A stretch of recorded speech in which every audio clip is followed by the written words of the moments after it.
guys, Dina here. Thanks for joining me today. I'm going to be taking the Craft Roulette Challenge for episode 217. And I'm going to be featuring my summertime pups that I illustrated for Ink and Splatter. And these are my sporty pups that also go with them, but I won't be using those today. So on the Craft Roulette Challenge, they choose 4 different parameters, and you have to create a card based on those parameters. Here I'm inking up my stamps with some dye ink because I'm going to be using Copic alcohol markers. The first parameter was an A2 card, which is simple and something I do often, but the other thing was French Cafe colors, which really wasn't familiar with. So I had to do a little search, and I found a couple of images that I liked because they had some vibrant colors. So I popped out all those colors and I coordinated them with my Copic markers that I have available and created a color palette that way. So here I'm just going to start coloring very lightly, laying in my base color because I like my images to stay lighter, so I don't start with the shadows first. I tend to be heavy-handed anyway, but I don't like my images to be very dark, so I'm going to start lightly and build up the colors from there. I always like to do big ruddy cheeks. I just think they're cute. And I usually use 3 colors to do my blends, so here's the middle color. Just kind of laying in a little bit of shadow. Not much. Just to start defining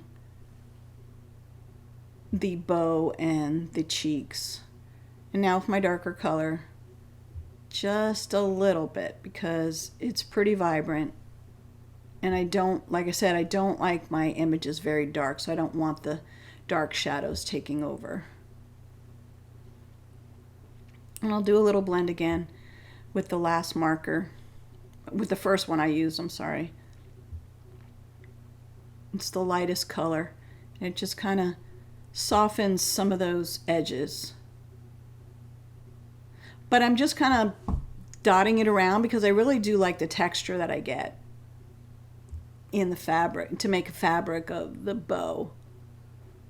And even the fur sometimes, you know, you just can add some texture that way. Can't forget that little tongue. Okay, so now I'm going to lay in some color for the ears. I'm not going to fully color her. I want to give her some interest, so I'm going to be just coloring her ears and her little paws, and I'm going to leave her body white and her face white. So again, I'm just laying in some color here. I'm not even sure how dark I'm going to want it at first. And that's the beauty of being able to start with a base color, because it's easier to change. I mean, sometimes I don't even like it. I will start all over again. But it's so much easier to add color than it is to take off color. So because I change my mind a lot, this kind of works for me. And here I'm just starting to define some of the hair on her ears. And I do that by just giving little flicks. The shorter the flicks, the shorter the hair. The longer the flicks, obviously, the longer the hair. So certain pieces I'm going to do it a little bit longer because I want to accentuate her little hair.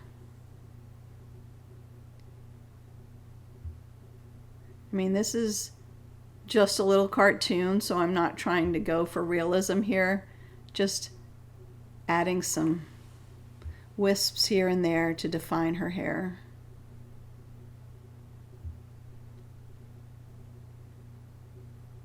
And I'll blend those edges in a little bit as I'm pulling out even more wisps of hair.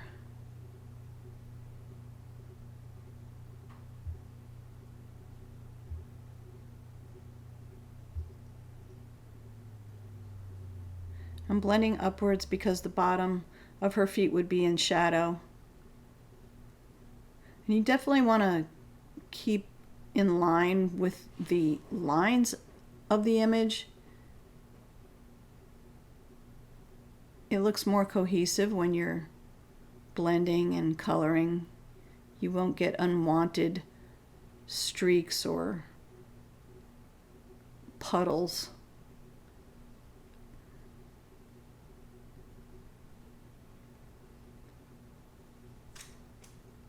Okay, so here's very, very, very dark, which I don't want a lot of, so I'm just gonna, where the bow is kind of covering, and just at the very bottom of her feet, her little furry paws, back of her tail too. This might even be a little bit darker than I normally would do.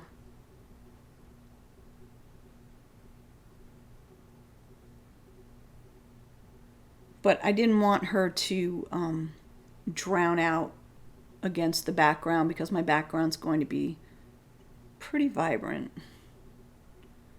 So I had to create some contrast there.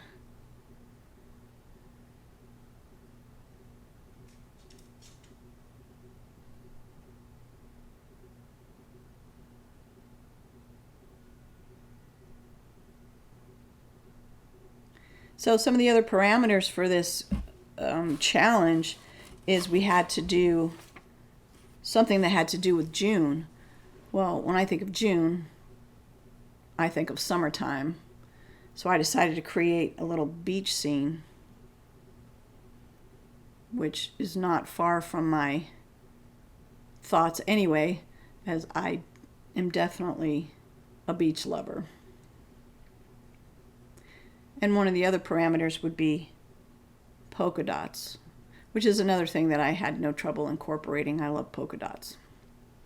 So I'm just going back and I'm just going to pop out the bow and her tongue a little bit. It just seemed like once I had done her ears a little bit darker, that her bow and was kind of getting washed out, so I wanted to revisit that.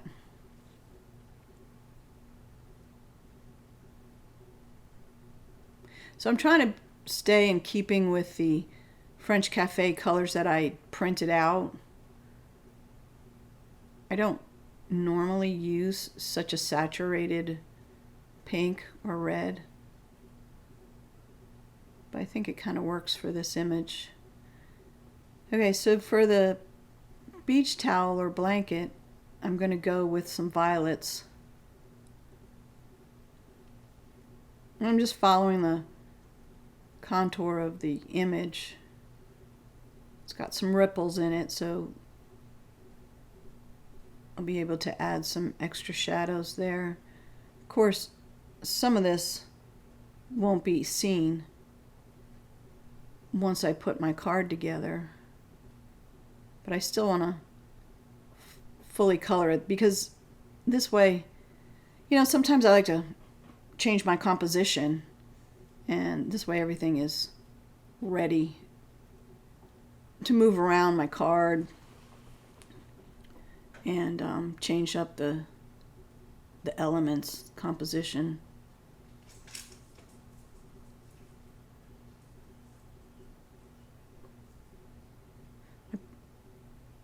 My purples are pretty juicy, so if you run into that issue, what you can do is, before it splatters all over your paper, you can uncap the other end of it, and it instantly will stop pooling up on one side. So again, I'm just using the 3 colors to create some color variation and some shadows on this towel or blanket. The cool thing about this blanket is that you can put it down either way, and you'll see when I try to put my composition together,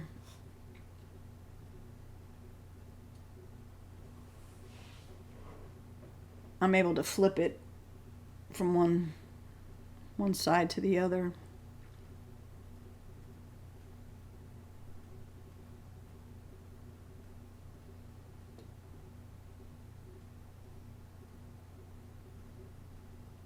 So my pinks have like a little bit of an orangey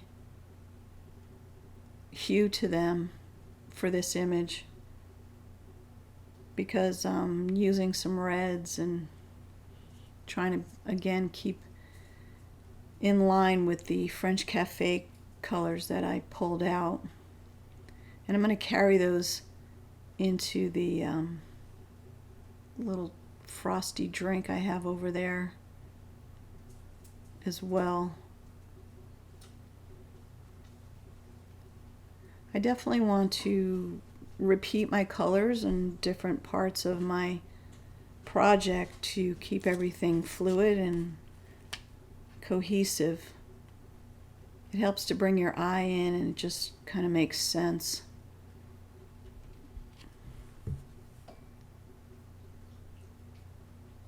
From a design perspective.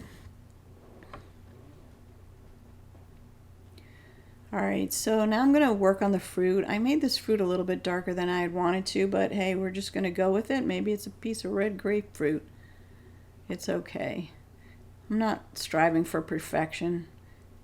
Just, trying to have some fun. Trying to take the challenge. If you're ever at a loss for what to create, you've got to pop over to the Craft Roulette site. You'd never be at a loss for inspiration there. The parameters really make you think, and they really test your creativity. I think that's why I enjoy doing it.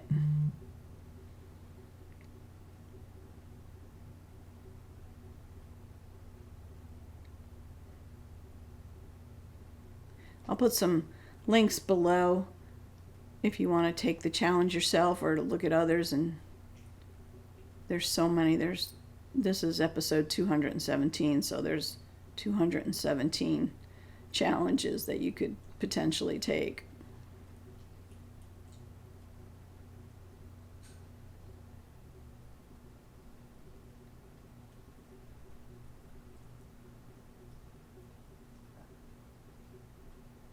So I'm going to make my drink a pretty rich, vibrant, tropical drink. So I'm going to make it red. And I'm just going to do it roughly because I want it to look like there's pieces of fruit in there. So I'm not trying to color it smoothly. I'm trying to create some texture within my drink.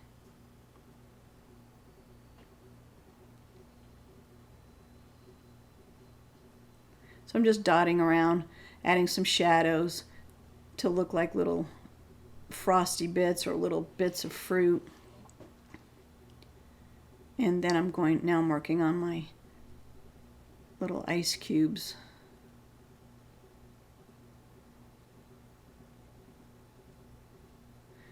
Add some blue because we're going to pick up that blue in our background anyway, so it kind of ties everything together.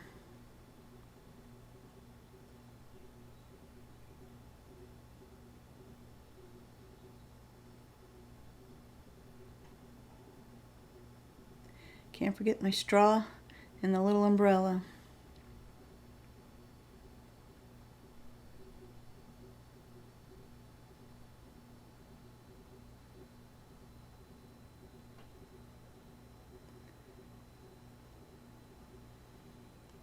I'm just blending out that umbrella a little bit, bringing in some of that color up there as well. Alright, I'm going to go back to the puppy because I forgot to put some shadow in the white area, so I want to come back and do a little bit of that and pull out some little streaks of hair for her face to make her a little bit extra cute.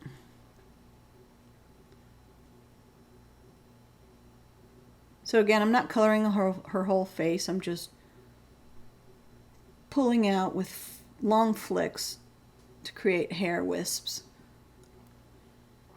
and shadow at the same time.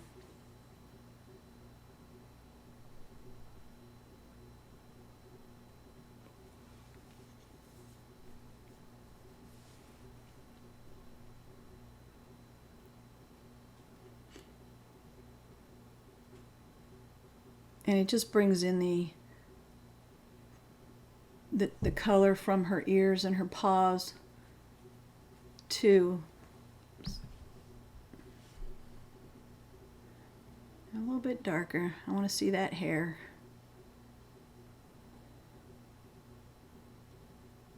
A little bit on the sides. Not much. Just hinting around to some shadow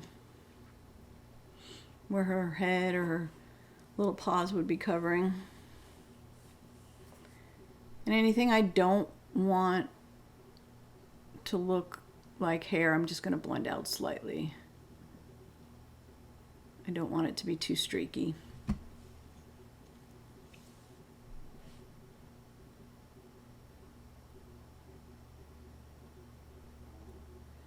Alright, so now I'm going to cut her out. She has coordinating dies for this set. And I'm going to use my intracut.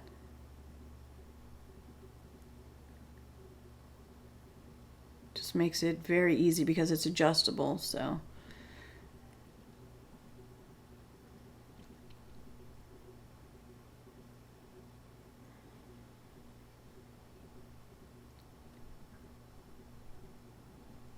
Pop those little babies out.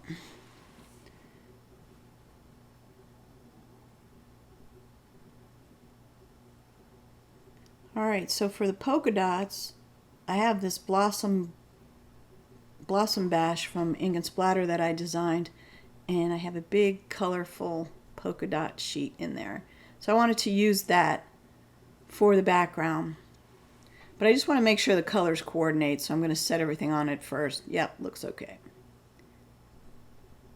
So I pre-cut a stitch panel off camera that I wanted to use on top of the polka dotted panel because I have to separate the colors, otherwise it'd be way too busy. And I'm going to use this stencil to create my beach scene. So here I'm using some Masking Magic strips from Gina K Design, and I just want to cover up my stitches so I can leave a nice little white border around because I'm going to do some ink blending, and I like that white border. It helps separate my panel. So I'm going to do some ink blending now, and I'm going to work on the bottom of my panel to create the sandy area. I'm using Gina K's Sea, Sun, and Sky stencil. I love this stencil. I've used it a ton of times already. So I want to start off with some dark ink at first. Everything that's closer to you will be darker. So I want to use a little bit of dark ink first. It wasn't really the color I wanted, but I went with it because I'm going to add some lighter color on top of it anyway, and it blends really well, so it was fine.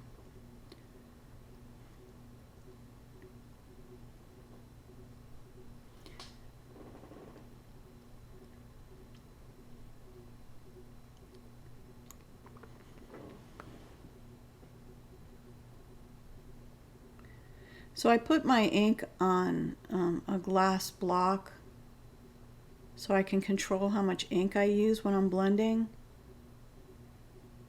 And whatever's left over, it never goes to waste. I usually will just spritz it with some water and then absorb it with some paper. And I'll use it again to die cut something. I just keep a stash of all the ink that I've absorbed up.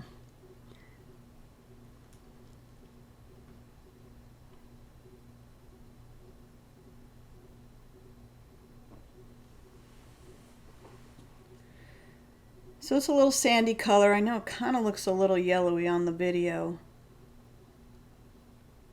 But when it dries to a perfect sandy beach color, just like the ink cube said.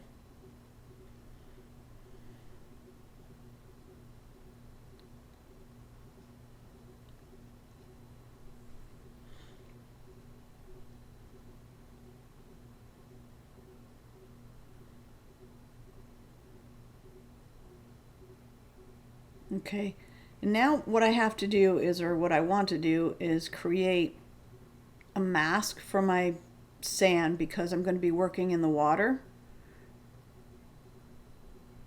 And so I'm just cutting out a piece of masking paper that I drew a line through with the stencil. I'm not cutting it perfectly, you'll see once I pull it up, but it's okay. It's not going to be seen. Anyway, I'm able to cover my sand now, and I can freely work on the water without worrying about making my sand green.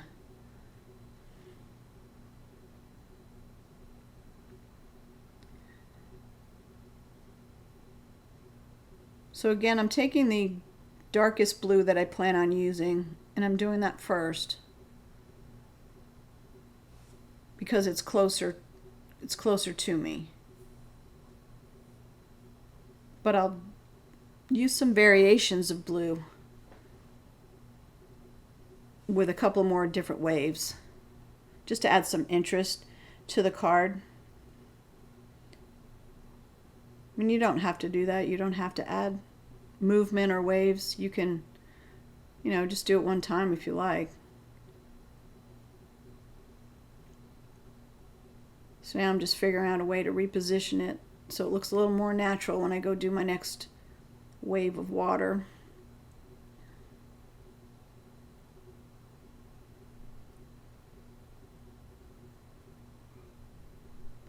I'm using the next color, which is a little bit lighter.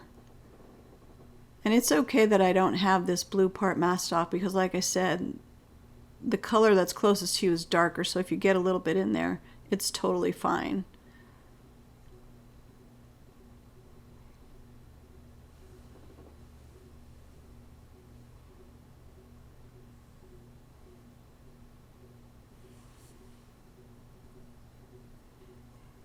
Okay, I'm going to do it one more time because I want my water up high enough when I put my elements on the panel that you'll still be able to see the water in the background.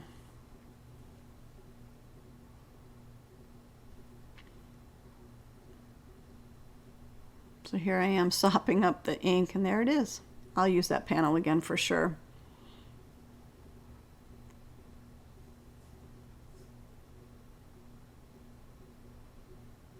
And this is my lightest color.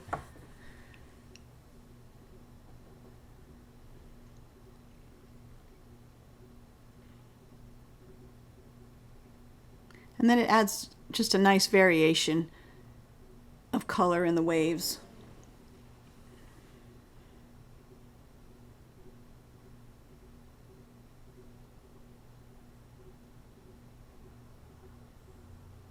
I didn't spend a whole lot of time on that because it was not something I wanted really dark. So now I'm going to work on the clouds. I'm going to start on the top with this because as I come down with the clouds, I only want to hint to the sky just to define the cloud shapes. So most of my color is going to be on the very top of my panel, so that's why I'm starting up there. And I'm still using the same color that I've used in the water. I don't want a lot of different colors of blue on this card because I'm trying to stay in keeping with the French Cafe colors that I chose.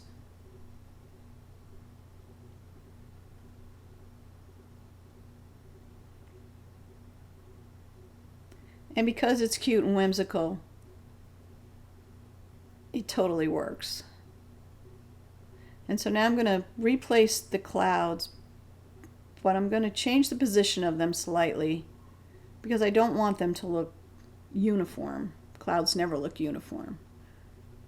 And here I'm just going to, I don't even think I put any extra ink on that brush. I'm just going to lightly go over and add some definition to my clouds with it.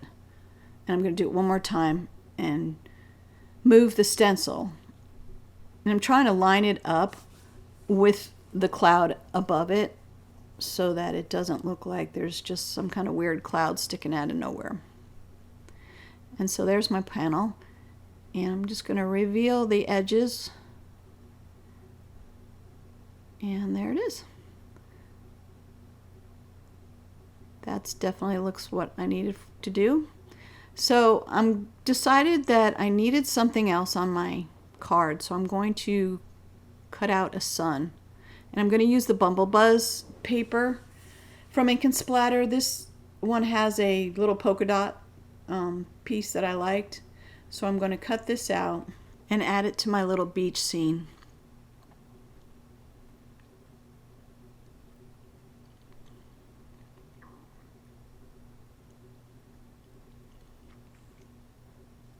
Okay, so now I just laid it out on the card to see how I wanted to put it all together.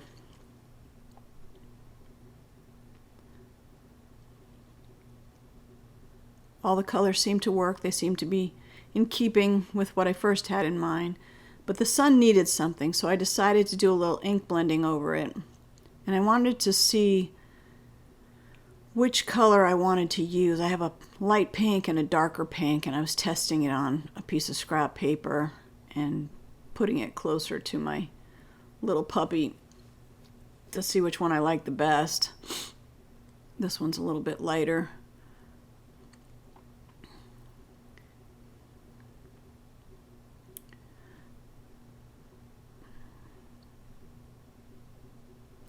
Yeah, so I'm going to go with the darker color. I'm just going to ink blend the edges. I'm not going to do a lot of it. I just wanted a little pop of color there. So with a tinier blending brush, I started lightly putting color around the edges. I wanted to do it lightly at first because I still wasn't sure if I was really going to like it.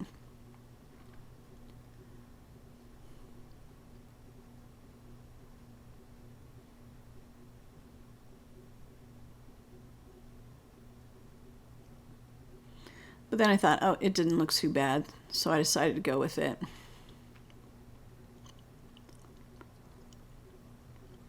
So I have to figure out my placement for my sentiment. I decided to put it up in the clouds. At first I was going to do it on a separate sheet and pop it up, but then I decided I'm just going to stamp it right on the background. So I needed to make sure I had enough room. I needed to make sure that I had the right placement. I actually wind up stamping it on a piece of acetate first, just to be sure.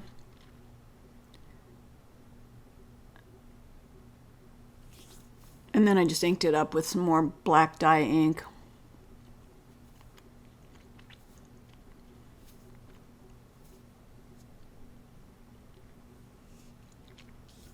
Inked that up twice. Gave a nice crisp image. Okay, so now it's time to put it all together. Now you can see on the sand I have a little white spot, but it's not anything I'm going to worry about because, like I said, my little beach blanket's going to cover that area.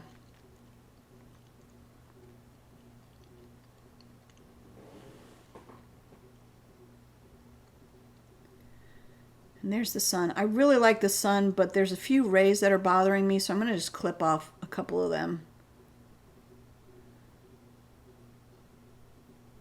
One more. That's good. That'll fit better.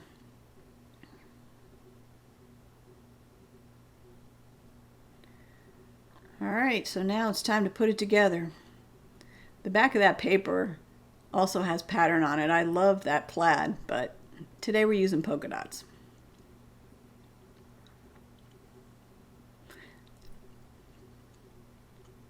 And so I used the tape runner for the for the polka dotted panel, but I wanted to pop up my beach scene because I didn't want it to get lost really on top of the polka dots, being that it's kind of busy. So I thought if I popped it up, it would have that shadow and it would separate it nicely. I'm also going to pop up the elements on my card. So I'm putting some foam adhesive on the back of my blanket, but I'm also using glue because glue gives me a little bit of wiggle room, and I really want to get that placement right and hide that little flaw too at the same time. Like I said before, the nice thing about that little blanket is you could put it either one side or the other side. You could flip it around.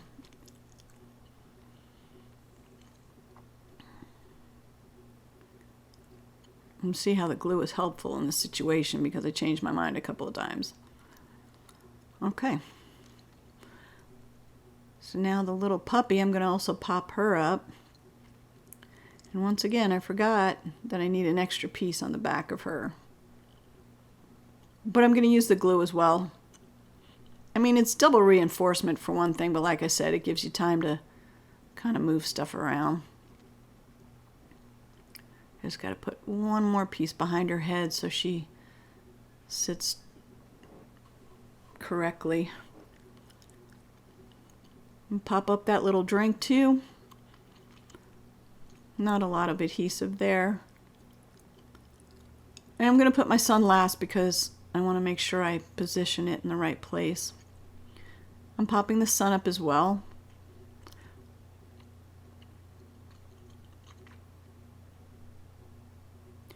Got to put some glue on that because this one I have to position properly. And there it is. I slide it right in. And that's my card. I'm going to just add some little dots to the sand as if to, little speckles. What I really should have done, and I thought about it afterwards, is I should have added some splatters because I always do that and I love to do that. But for some reason I just was thinking about meeting the parameters and I just didn't. So anyway, I would have also probably added some bling. But let's look at the colors for a second. I seem to have kept in keeping with them. It looks like I used both pictures for my color palette. But I like it. It's a cute little card. So hopefully you've enjoyed it as well, and if I helped you in any way or if you liked my video, please throw me a like and subscribe, and I hope you have a really great sunshiny day. I'll see you next time.